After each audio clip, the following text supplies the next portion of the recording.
the 14th day of October 2021, a day when Kenyans can at least sigh of relief after fuel prices were revised. Good evening and welcome to Newswatch on this 14th day of October. I'm Tess Njenga and my sign language interpreter is Boniface Mureithi. These are the day's stories. The Energy and Petroleum Regulatory Authority has today revised the fuel prices, which will be in force from 15th October 2021 to 14th November 2021. Petrol will retail at 129 shillings and 75 cents, while diesel will retail at 110 shillings and 60 cents in Nairobi. This comes a day after the National Assembly Finance and Planning Committee revised the reduction in petroleum development levy on super petrol and diesel from 5 shillings and 40 cents to 2 shillings and 90 cents. The committee also proposed the reduction in value-added tax on liquefied petroleum gas from 15% to 8%. Here's Kennedy Kimani with more on that story. It is a sigh of relief for Kenyans as starting 15th of October, the price of super petrol and diesel will now retail at 129 shillings, 72 cents and 110 shillings and 60 cents per litre respectively in Nairobi, while kerosene will retail at 103 shillings and 54 cents per litre. The prices are inclusive of the 8% value-added tax in line with the provisions of the Finance Act 2019, the Tax Laws Amendment Act 2020, and the revised rates for excess duty adjusted for inflation as per Legal Notice number 194 of 2020. The government has been under sharp criticism since mid-September when the commodities retail price went up by an average of 9 shillings. Kenyans are however not satisfied with the reduction of prices, saying that it is only for a short period of time before the prices are hiked again. Lile shirika ambalo linasimamia mafuta ERC, Energy Regulatory Commission, inafaa wawe na mikakati. Isije ikawa kwamba leo mwezi huu mafuta inashuka kwa percentage fulani kidogo, after 14 days tena inapandisha. Kwa hivyo tunaomba lisiwe likawa ni swala la kila wakati, baada ya siku 14 mafuta inapanda, baada ya wiki tena zingine siku 14 zingine tena mafuta inarudi pale pale. Wale wametufail sana ni hawa wanasiasa. Kama hiyo tax hawangeongeza, mafuta yetu ingekuwa constant, lakini hao ndio wametufail. Kama mafuta iliongeza na shilingi 10 na kupunguza na shilingi 5, bado maisha iko pale pale, hakuna kitu serikali imetusaidia. Tungeomba serikali iangalie mwananchi wa kawaida. Mwananchi wa hapa chini anaumia sana. The reduction of fuel price is expected to at least ease the cost of living, which rose to a high 6.9% in September. Tunashukuru serikali kwa sababu sasa tunapata nafuu, ambapo kwa sasa tunaweza kupata bidhaa kwa bei rahisi na pia tunapata vyakula vya kawaida kwa bei ambapo ni upungufu mno. In Mombasa, super petrol will retail at 127 shillings and 6 cents, diesel at 108 shillings and 36 cents, while kerosene retail at 101 shillings and 29 cents. Kennedy Kimani, Hope TV Newswatch, Nairobi. Thank you, Kennedy, for that report. Now, the government has been dealt a blow after the High Court declared the Huduma Namba rollout illegal on grounds of being in conflict with the Data Protection Act of 2019. While delivering the verdict, Justice Jairus Ngaah said an assessment was not done before rolling out the Huduma Namba. In the case, Katiba Institute had moved to court to stop the rollout of the cards by the state, arguing that there is no data protection impact assessment as per Section 31 of the Data Protection Act 2019. Chris Wangoi has more details. On 2nd April 2019, President Uhuru Kenyatta officially launched the Huduma Namba countrywide registration exercise by the National Integrated Identity Management System, NIMS, in Machakos County. The registration exercise was meant to collect biometric data that would eventually allow NIMS to generate a unique number that will allow Kenyans access to government services. To motivate skeptical Kenyans, government officials and political leaders stepped in to assure Kenyans that all was well, expressing that the Huduma Namba was revolutionary and will change how Kenyans accessed government services. Hii shughuli ambayo tunaitekeleza leo ni shughuli ya kitaifa na ni muhimu. Hii imeletwa kusaidia, ndio sababu mimi mwenyewe nimejitokeza. Nilimwambia Uhuru mimi nitaenda. The Huduma Namba issue was received with mixed reactions, especially after information emerged that only those with Huduma Namba cards will access vital government services. Kenyans will later flock to the registration centers countrywide to register. Soon, questions on legality and the safety of Kenyans' data came up.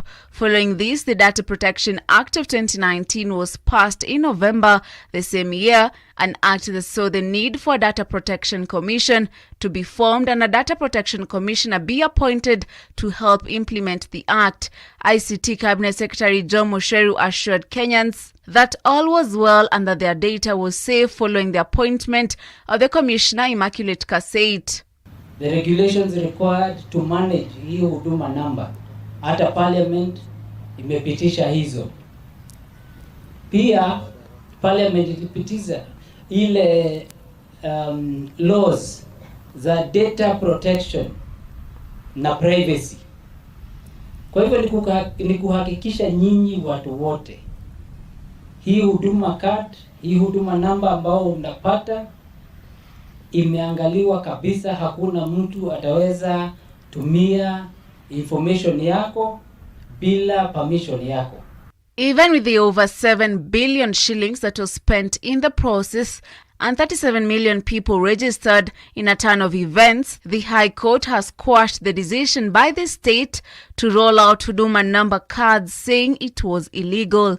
Justice Jairus Ngaah, who made the decision, ruled that the rollout of Huduma cards was in contradiction of the Data Protection Act of 2019.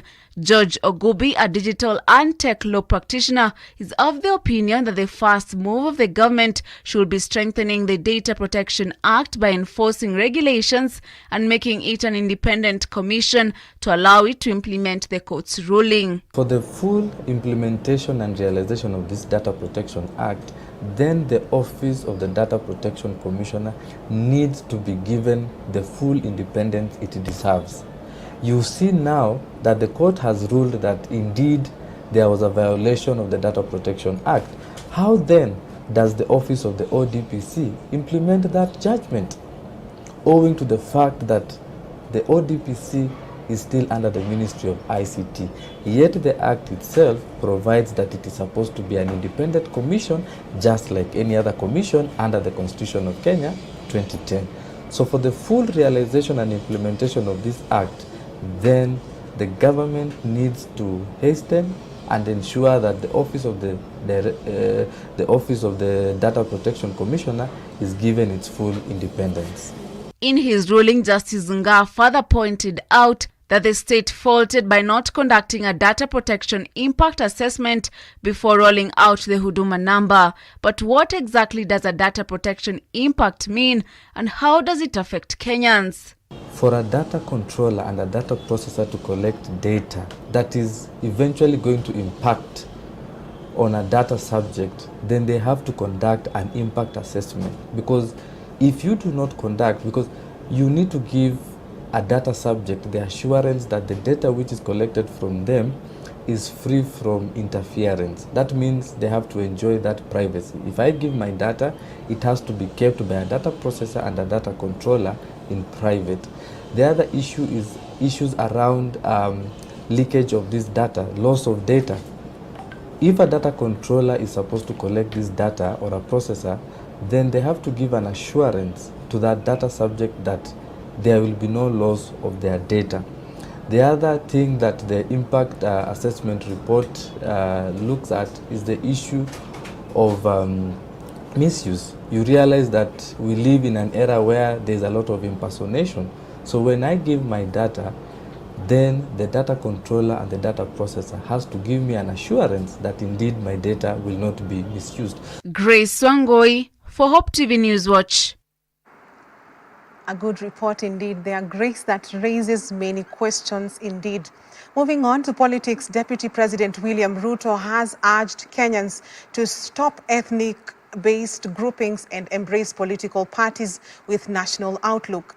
The Deputy President was speaking in Taita Taveta, where he made the first stopover as he kicked off his two-day tour of Coast Region, with ODM party leader Raila Odinga taking his Azimio la Umoja campaign tour to Turkana County. Dickens Luvanda now reports. Deputy President William Ruto and ODM leader Raila Odinga on Thursday continued with their 2022 political campaigns as both seek to counter each other's influence across the country. Mashindano ya mwaka ujao ni kati ya wale wanatuambia tubadilishe katiba, tuwaongezee mamlaka, tuwaongezee vyeo ya viongozi. Na sisi tunaosema tusibadilishe katiba, tubadilishe uchumi kwanza. Ameenda Murang'a, ameingia huko pande ya Kilifi, kila mahali na hizo vibonde ya pesa. Kila mwezi anatoa milioni 100 mchango ya harambee. Mapato yake ni milioni 3 kila mwezi. Hiyo pesa ameiba kila mahali, anakuja na helikopta, si nini. Yale yote ni pesa ya umma ambaye ameiba. DP Ruto kicked off his coastal tour in Taita Taveta County, where he asked Kenyans to elect leaders who are with admirable development track records and who have the country's interests at heart. Mambo yao ya vyeo na kitendawili wameanza kuacha kando, na wasikia sasa wanaongea mambo ya uchumi vile vile. Hata bwana kitendawili nasikia amesema anataka kulete handouts. Mimi namwambia bwana kitendawili kuja katika mjadala wa mahasla. Several leaders including Taita Taveta Member of Parliament Lydia Haika, Benjamin Tayari of Kinangu, Aisha Juma of Malindi, Hati Mwashitani of Lungalunga, Kwale Deputy Governor Fatuma Achoni, and former Taita Taveta Governor John Murutu welcomed Ruto in the region as he led an empowerment program for residents of Undanyi, Mwatata and Voi sub-counties. Siasa yako imebadilisha mjadala katika Kenya hii. Tumekuwa muda mrefu sisi tukipigiwa siasa, tunapigiwa siasa za kuwa tupigieni kura, tialala, tibim. Lakini sasa hivi ni siasa ya kumbeba aliye chini. Na Waswahili wasema mkono mtupu haulambwi. Akasema kwamba hapo tuende kuongeza vyeo tofauti, wewe ukasema hapana, ukasema hawa wananchi hawahitaji kubadilisha katiba saizi, ile kitu tunahitaji kubadilisha ni uchumi wa nchi. The DPU is expected in Mombasa tomorrow on Friday. Later on Thursday, camped in Matuga, Kwale County, where he slammed Raila Odinga. Tumatumisha Kenya. Former Prime Minister Raila Odinga led his brigade, where they camped in Lodwar, Turkana County, leading his Azimio la Umoja Unity clarion call ahead of 2022, alongside several other leaders. Turkana hii naomba uchukue kuwa ni county speciali. Ni speciali jinsi imesimama na wewe kisiasa ulipokuwa opposition. Sisi tunataka ule mtu anatuweka juu kama wewe. Yule anatudhamini. Na sisi tunakupenda kwa sababu ya demokrasia. According to Odinga, Turkana residents have suffered insecurity, famine and water scarcity, and it was time they supported his bid to reap the fruits of his government. Juu ya mambo ya usalama katika Turkana hapa, manake Turkana inapakana na nchi 3: Uganda, Sudan Kusini na Ethiopia. Na saa nyingine kuna wale majambazi ambao wanakuja wanavamia na wako na silaha ya hatari. Odinga is expected in Solo County on Friday. Dickens Luvanda, Hope TV News Watch. Thank you, Dickens. ANC party leader Musalia Mudavadi has called on President Uhuru Kenyatta to lift the ongoing nationwide curfew, saying it continues to aggravate life that is already unbearable. The ANC party leader says Kenyans will continue observing the laid-down COVID-19 protocols as stipulated by the Ministry of Health without the inconveniences of the curfew. He made this statement after meeting with the ANC parliamentary group meeting in Nairobi.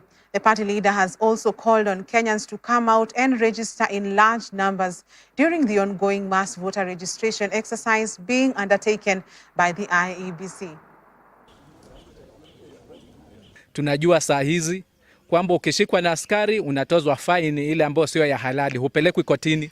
Siku hizi sisikii kama watu wanapelekwa kotini. Na pahali popote unapopita unaona tu bado watu wanatembea. Kwa hivyo ukweli ni kwamba mwananchi ndiye ambaye anaumia kutoa hongo, na tumezungumzia kama chama, nafikiri party leader wetu tunamjua. Huwa anazungumzia sana juu ya mambo ya ufisadi. Kwa hivyo curfew pia imekuwa ni njia moja ya ufisadi. Na isitoshe, kwa mfano shule zimefunguliwa. Mtu ambaye yuko pwani anapeleka mtoto wake sehemu nyingine, inabidi achukue siku 3. Mtu akitoka Mombasa saa hii na anaenda anapeleka mtoto Kakamega ama Butere ama sehemu nyingine Meru, ni safari ya siku 3. Hii ni gharama kwa mzazi. It is clear from what members have said that the economic hardships continue to bite several sectors of our economy. The transport sector, the small-scale trader sector, the hospitality sector, and the message that is coming through is that it is time that the curfew is lifted. We are not saying that COVID guidelines should not be observed. The issue of the masks and the necessary precautions must continue to be taken as we move forward. But clearly, we cannot continue in a situation where, with the economic hardships, and clearly we are beginning to see the decline in the COVID spread rate, the issue of the curfew now becomes significant. People must be given an opportunity to start recovering from this difficult hardship.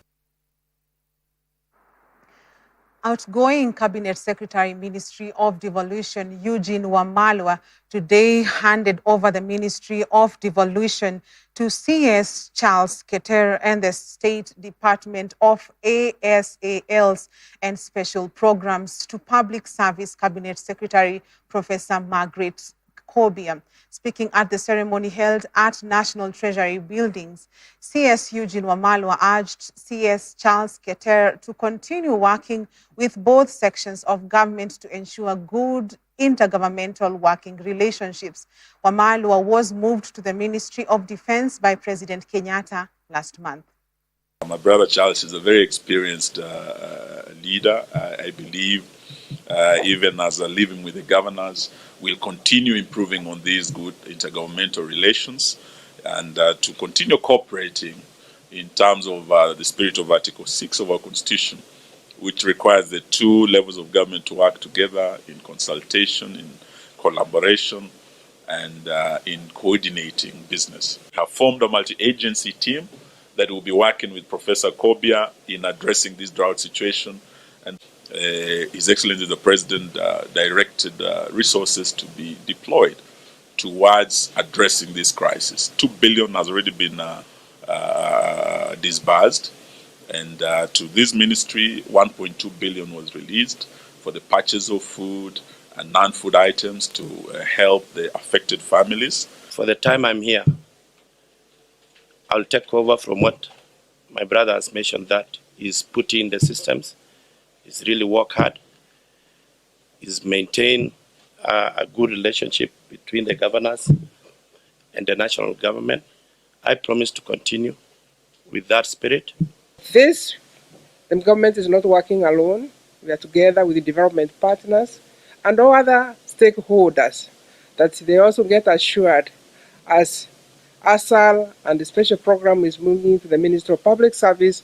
We are looking forward to work together to serve this nation and also to serve Kenyans. Taking a look at COVID-19 statistics today, 186 people have tested positive to the disease from a sample size of 6,965 tested in the last 24 hours. The positivity rate is now at 2.7%. According to the Ministry of Health, total confirmed positive cases are now 251,669, and cumulative tests so far conducted are 2,624,665. Fortunately, 189 patients have recovered from the disease, with 135 being from the home-based isolation and care program, while 54 are from various health facilities countrywide, bringing the total recoveries to 244,935. Sadly, 4 patients have succumbed to the disease, pushing the cumulative fatalities to 5,202. As of yesterday, a total of 4,340,511 vaccines had so far been administered across the country. Of these, total first doses were 3,213,661, while second doses were 1,126,850. The proportion of adults fully vaccinated is 4.1%.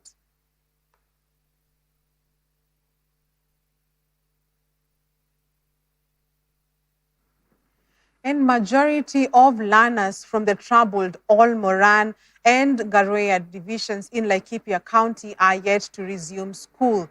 Majority of the schools are those neighboring the Laikipia Nature Conservancy, following escalating cases of insecurity occasioned by bandits and livestock raiders. A spot check has revealed that only a few learners have reported back to school, while others are yet to return.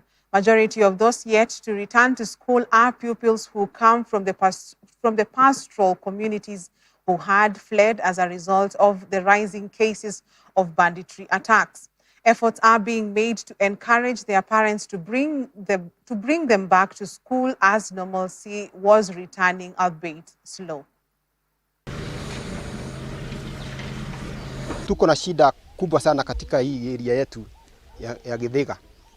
Sababu tuko na watu ambaye wamekufa, na tukiwa na hiyo shida hata watoto wetu hawaendi shule, sababu tunahofia. Vile vile sisi hatuwezi toa watoto wetu waende shule kwa sababu tunahofia hao watu wakora, sababu wanaingia kwa maidi, wanajifisha. Na kwa hivyo tunaona heri tulinde watoto wetu wakiwa manyumbani tukiwa tunawaona. Kwa sababu sasa hata ile mifugo tulikuwa tumefuga sasa imeisha. Na ile kitu ambaye tunauliza serikali ya Uhuru Muigai Kenyatta ni tuangalie kwa makini katika area hii yetu ya Laikipia. Sana sana kutoka Maran mpaka Kamweje tuko na shida. Tuko na ushungu juu ya hawa wakora wanakuja kuua watoto wetu. Kwa hivyo tunasikia ushungu kwa sababu hata watoto hawasomi. Tutafanya nini? Na maendeleo ni masomo ya watoto, hawaendi shule. Mbogoine hawasomi, huko ndio iko na msiba ya watu 3. Huko Ararabero watoto wengine wanaenda na wengine wanaenda tu na kusikia uoga ati kwa sababu wanaambia na mwalimu waende shule. Kwa hivyo serikali itujali sana. Ni juu ya hiyo, kwa sababu mahali walikuwa hapo wanauana ni hapo tu na watoto waiko hapo. Sasa wanasikia uoga. Mnafanya nini kwa barabara? Sasa tunakaa barabara kwa sababu ni uoga tu tunasikia. Ukikaa kwa nyumba unasikia uoga. Kwa hivyo ukaona wewe afadhali utoke kwa barabara. Tukisikia ngari kama hii tunatokea kushungulia. Ni nini? Ukisikia watu wanaongea unatoka tu kushungulia. Ukisikia funduki wewe unasikia kama utakufa. On that note, let's take our first commercial break on News Watch tonight. We will be back with many more stories, including a story of an infant that was dumped at a church gate but found refuge. Keep it Hope TV.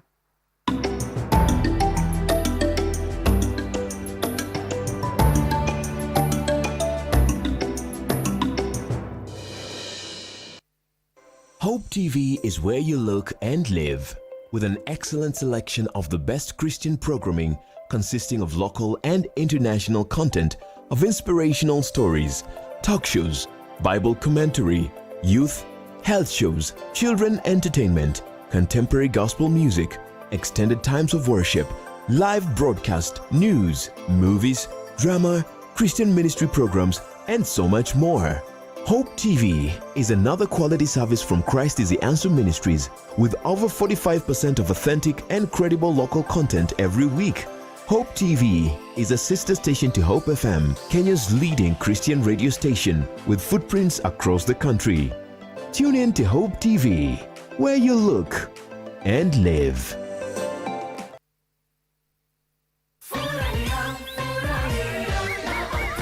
Furahia na Optiven. Dad! Gari mpya! Umetoa wapi gari mpya? Optiven wametusort. Optiven? Nunua any of our value-added properties ama redeem installment ya property yako. Kwa kila malipo ya 10,000 unapata 1 entry point kwenye draw ya Furahia na Optiven promotion. Airtime kushindaniwa kila siku, holiday kila wiki, shinda ploti na gari kila mwezi, na grand prize ya Mercedes-Benz C180. Ni rahisi, buy ama redeem na ushinde na Furahia na Optiven.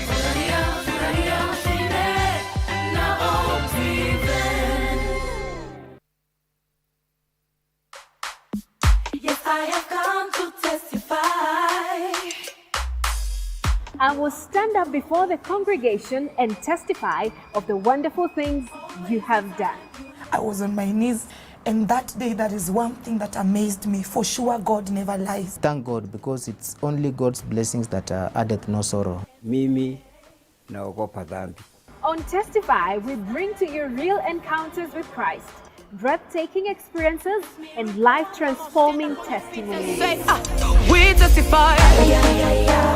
Nikamwambia Mungu, kumbuka nimekuwa katika njia zako. Kama kuna wakati wa kuniokoa ni huu. Ni heri ni uwawe, nizikwe na hawa tulizaliwa na wao. Oh, najua waluya. My husband did everything for me.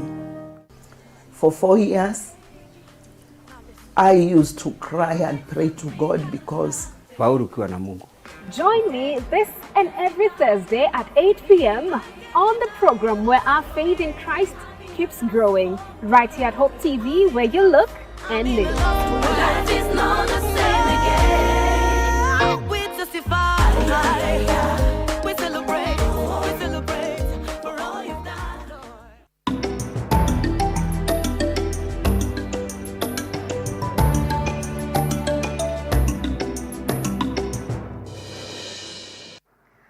A very warm welcome back. We are glad you're still with Hope TV. Now to that story that I had alluded to earlier.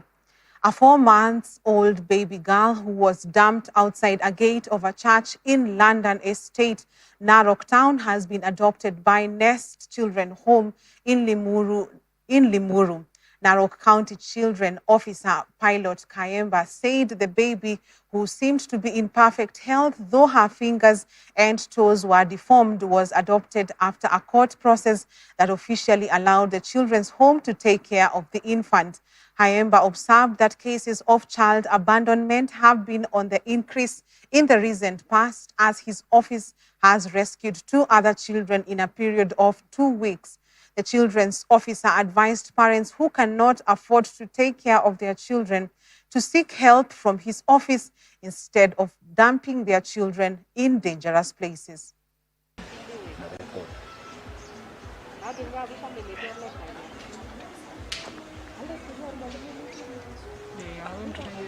Tuko hapa na mtoto ambaye alipatikana kama ametupwa na hapo area ya London within Narok Central, jurisdiction ya Narok Central, na huyu mtoto alipatikana akiwa amepatikana na watoto wengine walimuona na wakamwitia mama ya wale watoto, akakuja akamchukua na akaweka report kwa police post yetu ya London. Sasa leo hii huyu mama ambaye ni msamaria mwema amemleta huyu mtoto hapa kwa ofisi ya watoto. Kitu yenye ningependa kusema ni hivi kuhusu watoto ambao wanapatikana katika hii hali ya kutupwa. Ningewaomba wazazi ama wasichana yetu ambao wanapata watoto katika hali yenye pengine hawajachukubali. Juu ukiangalia huyu mtoto ako na ulemavu ya kwa vidole, ya miguu na ya mikono. Na inaweza ikakuwa inachangia pia dhuluma ya watoto ambao wako na ulemavu katika community yetu. Sasa unaona huyu mama ya yule mtoto anawezekana pengine ako na watoto wengine, lakini kwa ajili ya ulemavu ya huyu amemtupa. Na ningependa kusema ya kwamba wazazi wanatakana wakuje kwa serikali wakati wenye wanapata challenge yoyote, changamoto yoyote kuhusu watoto wao. Wanatakana wakuje kwa ofisi ya serikali na waombe msaada jinsi ambavyo wanaweza wakalea watoto wao ambao pengine wako na changamoto, kwa sababu serikali iko na njia ya kuwasaidia jinsi ya kulea mtoto ambaye ni mtoto mlemavu, jinsi ya kulea mtoto ambaye pengine amepatikana katika njia yenye yule mama hajaikubali. It is well. Now, the Ministry of Water, Sanitation and Irrigation has launched a 1.3 billion Kenya shillings project to connect 9,000 households in Nyali and Kisauni sub-counties to water. Cabinet Secretary Cicely Kariuki said the Coast Water Works Development Agency has embarked on improvement of water services in the coast region. According to her, phase 1 of the projects will focus on Nyali to connect 4,000 houses to water, while 5,000 houses in Kisauni will also benefit from the project sponsored by the World Bank.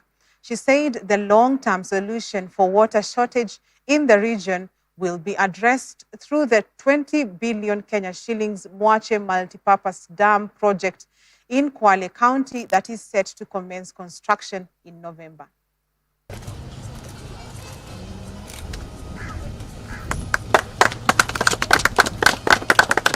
These two projects will be responding to the immediate water problems facing Mombasa, and in particular these two areas. It is part of our plan and program as national government, working with the other stakeholders, to be able to elevate the low water coverage in Mombasa today, estimated at 27%, and to push it forward to slightly below 40% in terms of coverage once these two projects are completed. The long-term solution for water coverage in Mombasa and indeed the region will be responded through implementation of Mwache Dam, located in Kwale, a dam which I am pleased to say, even as I have a team already on the ground there, that we have only 20 persons who are currently going through the final stages of land compensation to be able to move away from the priority 1 area where the dam is going to be established.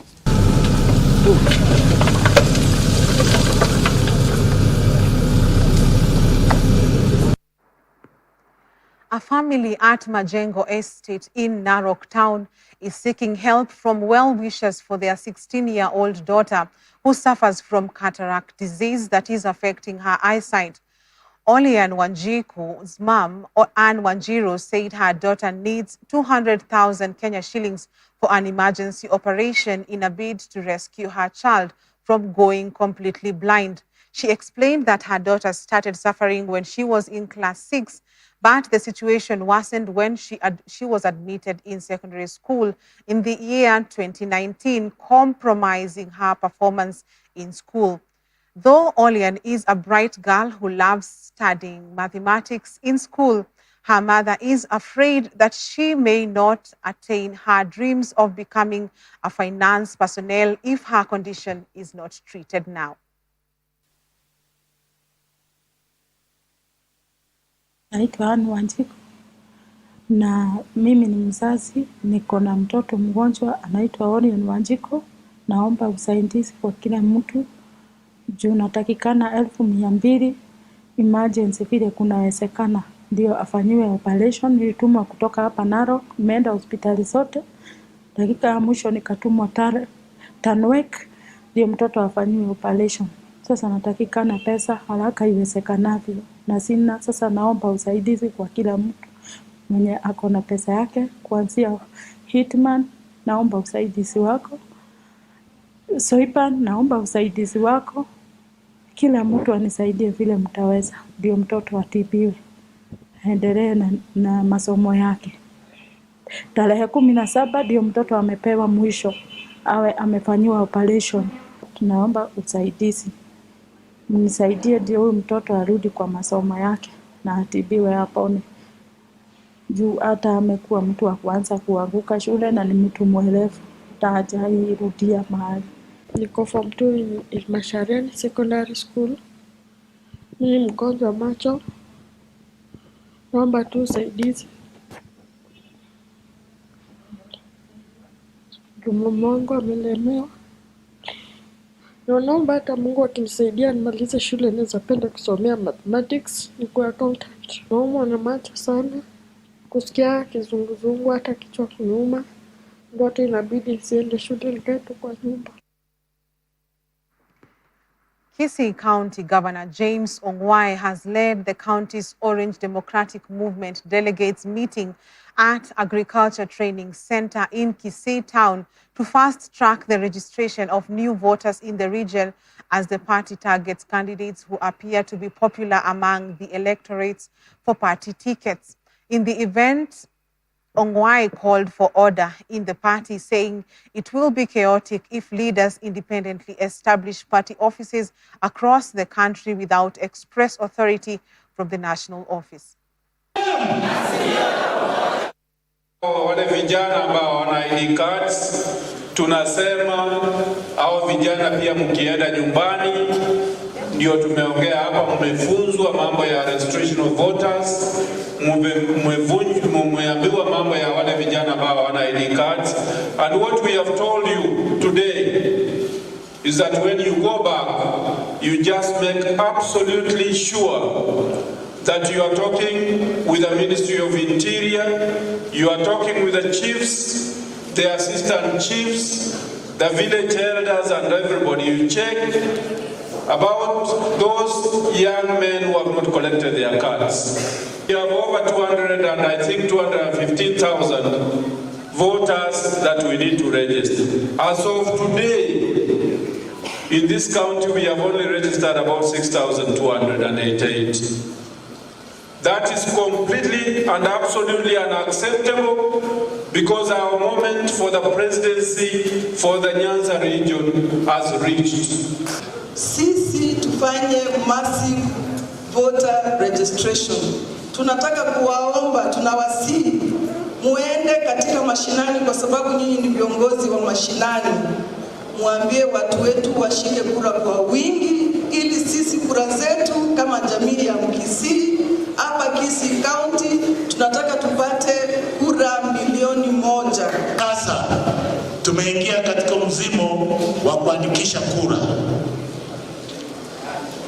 Wakati huu statistics speak volumes in this country. If you don't have the statistics right, everything will go wrong. If you have the statistics right, everything goes right.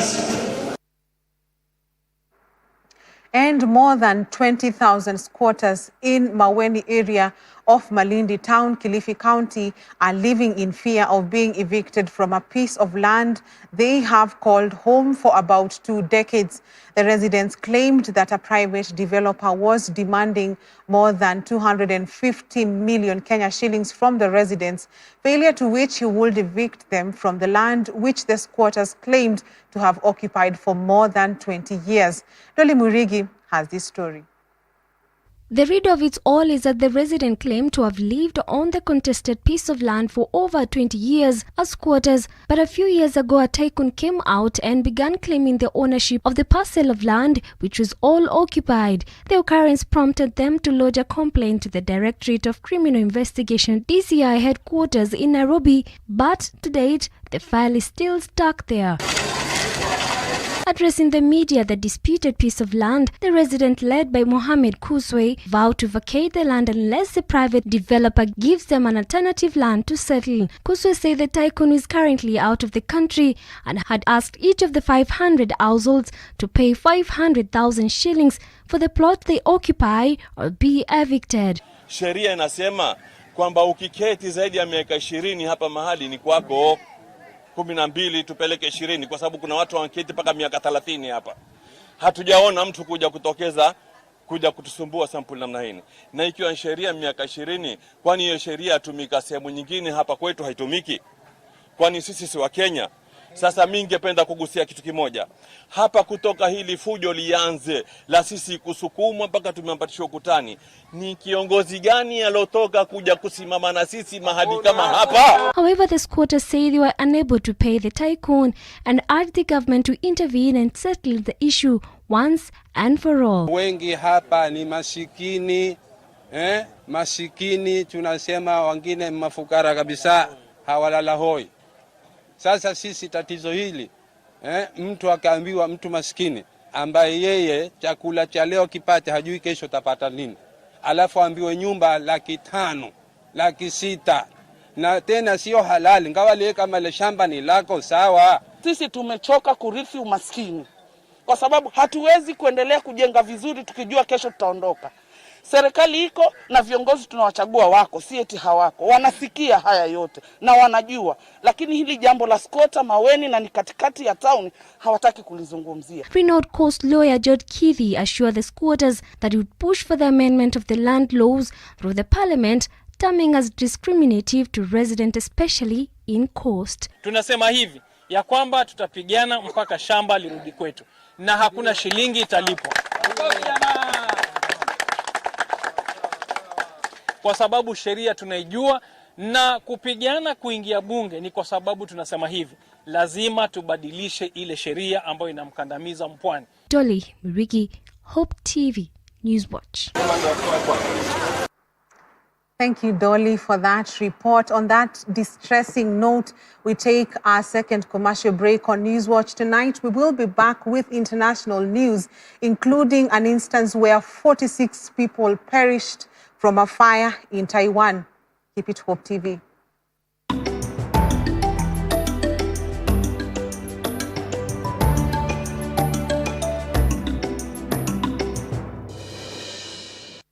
Our world needs humble, confident, bold, and integrity-infused leaders. Live online, Thursday through Friday, October 14th and 15th, 2021. Join thousands of curious, growth-minded, change-driven men and women like you for the premier leadership event of 2021, the Global Leadership Summit. Some of the world-class faculty includes Craig Goshel, Senior Pastor of Life Church, Jami Lima, Richard Montanes, who started off as a janitor and rose to be a top executive. Local faculty include Justice Daniel Musinga, who'll talk about the quest for justice, fairness, and equality. Bishop David Oginde, CEO and founder, the Carter Lead Associate. Daniel Kamau, CEO, Fusion Capital. Archbishop Eliud Wabuhala, Chairperson, Ethics and Anti-Corruption Committee. Among other speakers, guest musician will be Florence Morethi. To register, call 722-490325 or visit www.kenyaleadership.org. Everyone wins when a leader gets better.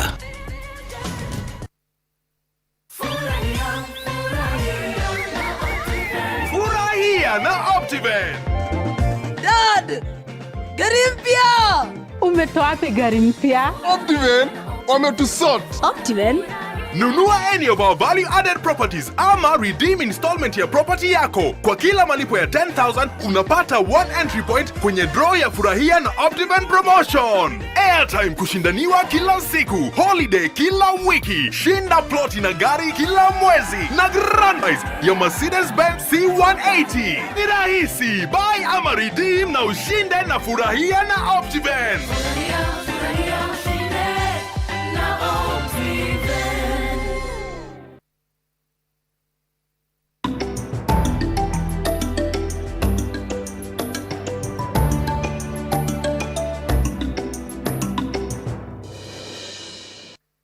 Welcome back. Let's cross borders. At least 6 people have been shot dead at a protest in the Lebanese capital, Beirut, against the judge investigating last year's devastating port explosion. Several others were wounded near the Palace of Justice as supporters of the Hezbollah and Amal movements demanded the replacement of Judge Tarek Bita. It is not clear who opened fire or why. Huge tension surrounds the probe into the port's blast, with Hezbollah accusing the judge of unfairly singling out allied former government ministers.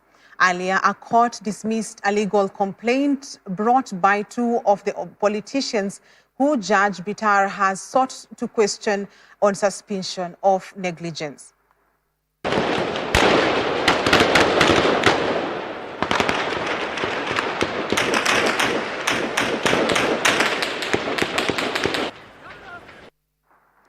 Taiwan officials have reported that at least 46 people have been killed and dozens more seriously injured in a fire at a 13-story tower block in southern Taiwan. A residential and commercial building in the city of Kaohsiung caught fire in the early hours of Thursday morning. According to the local fire department, it took firefighters more than 4 hours to extinguish the blaze. The fire department said that 79 people had been taken to hospital, including 14 in serious condition. The cause of the fire is unclear and investigations are ongoing. Officials earlier warned that some people may have been trapped in the residential part of the building.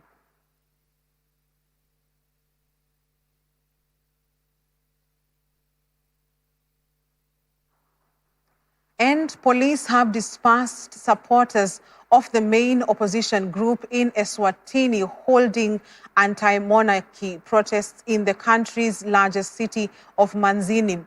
The latest pro-democracy protests by Eswatini school children intensified this week, where learners were shot at by the military and police.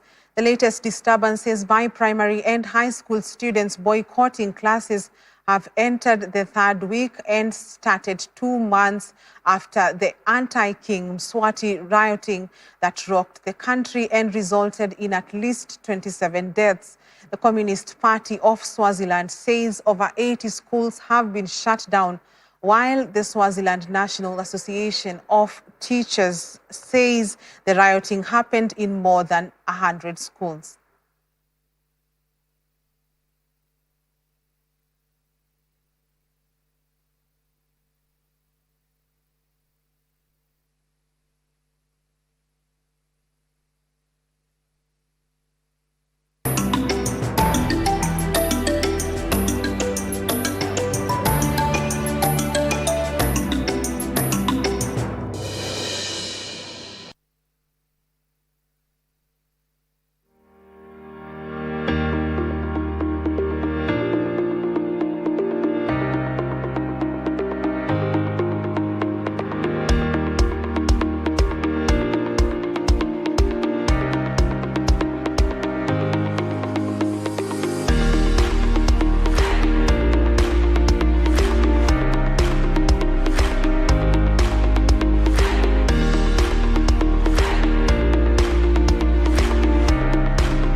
Let's continue with business. Agriculture Cabinet Secretary Peter Munya has accused the ousted directors of the Kenya Tea Development Agency, KTDA, of using the courts to frustrate implementation of tea reforms instituted by the government.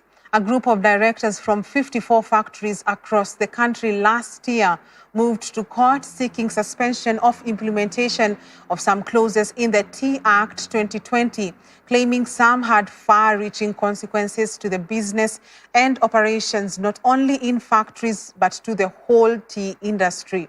Munya, however, said their opposition to the reforms that are geared towards streamlining the industry was just an attempt of maintaining the status quo of fleecing tea farmers. Speaking yesterday while on a sensitization tour of tea farmers in Embu over the proposed reforms, CS Munya said the outstanding court case was the only hurdle derailing full implementation of the reforms to emancipate farmers from the control of cartels. We appointed an inquiry, a committee, an inspection team under the Companies Act ya kuenda kuchunguza ile kazi inafanywa kwa KTDA.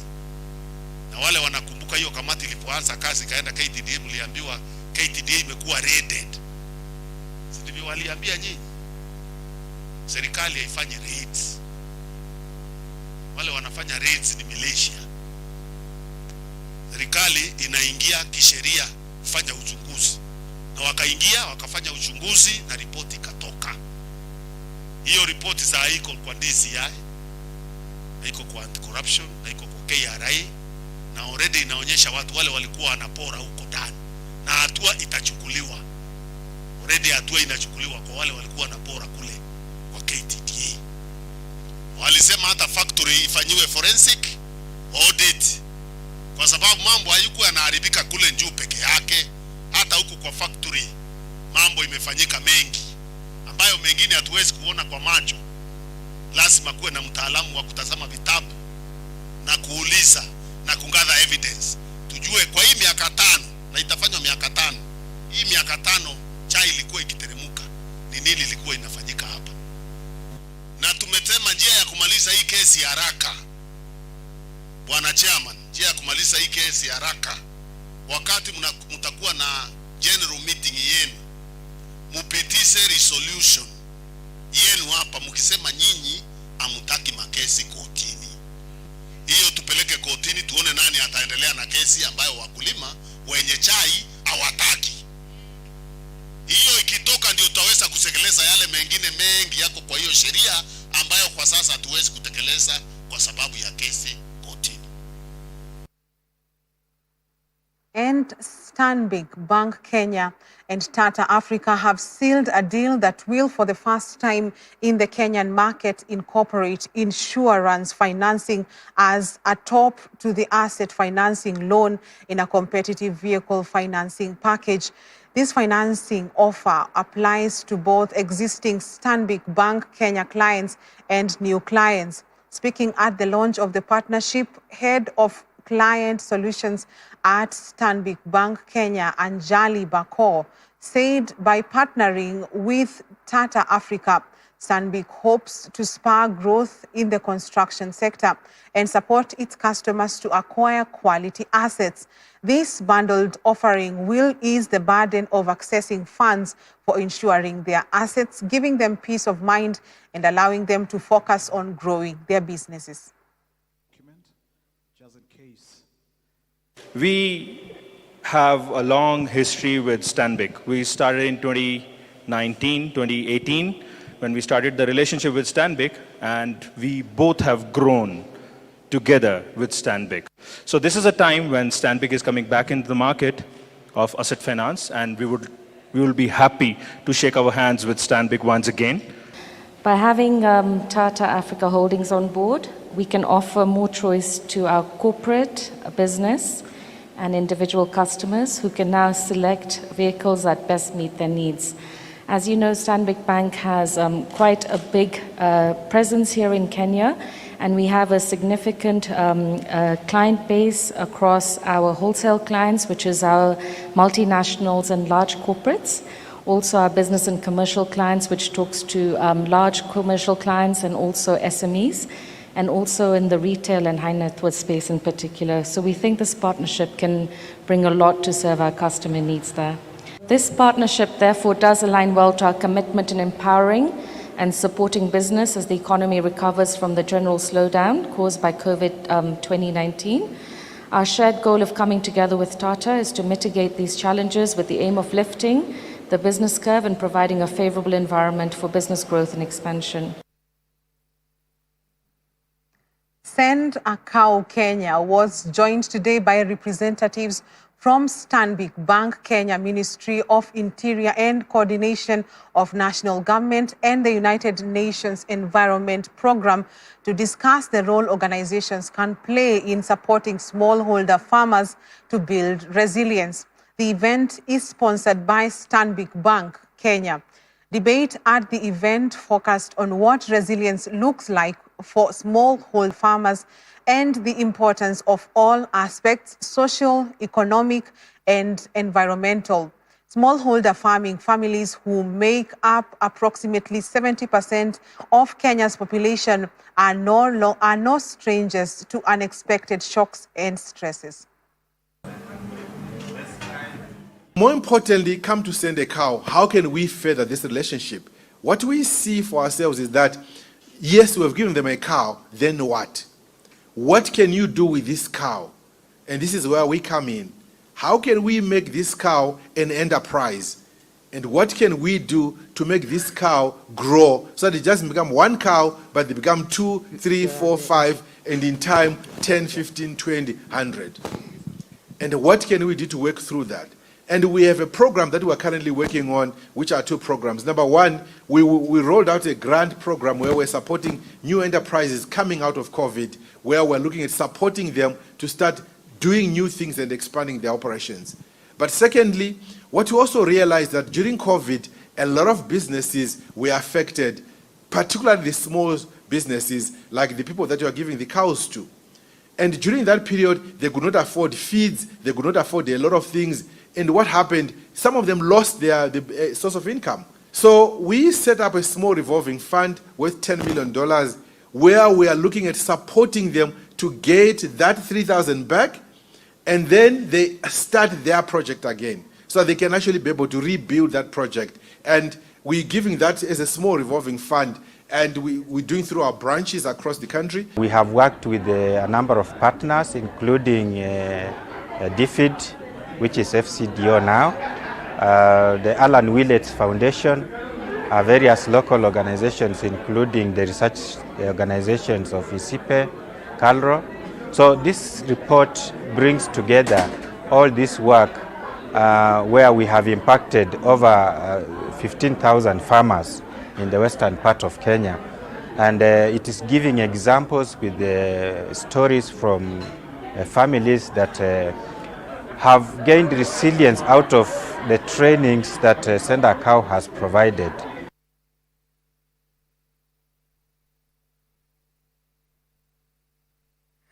Let us take our last commercial break on Newswatch tonight. We will be back with sports news.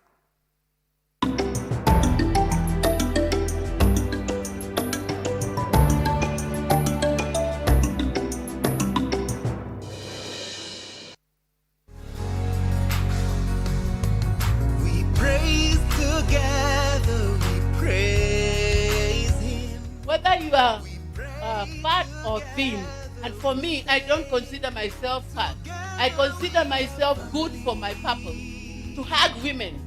When they come crying, and they come and hug me, they just come and I hug them and they cry and cry and cry until they are comfortable.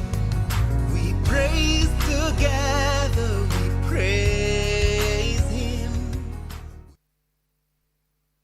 Hope TV is where you look and live, with an excellent selection of the best Christian programming consisting of local and international content of inspirational stories, talk shows, Bible commentary, youth, health shows, children entertainment, contemporary gospel music, extended times of worship, live broadcast, news, movies, drama, Christian ministry programs, and so much more. Hope TV is another quality service from Christ is the Answer Ministries with over 45% of authentic and credible local content every week. Hope TV is a sister station to Hope FM, Kenya's leading Christian radio station with footprints across the country. Tune in to Hope TV, where you look and live.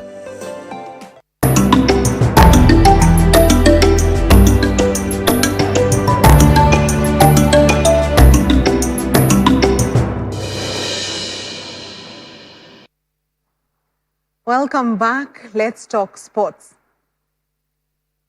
Ivory Coast and Chelsea star Didier Drogba was back doing what he does best last night as the Chelsea legend fired in a hat-trick against an Arsene Wenger team. The 43-year-old Borean star donned Marseille's jersey again in a charity match against Wenger's UNICEF 11, alongside the likes of Robert Perez and Samir Nasri. Drogba netted twice before pulling off his iconic celebration for his third, while F1 star Pierre Gasly found himself on the score sheet in a 7-4 victory for Marseille. Former Arsenal star Nasri, once regarded as one of the most talented players in the Premier League, was also included in Marseille's 11, having started his career at the South of France club. The ex-Man City playmaker announced his retirement from football 2 weeks ago at the age of 34.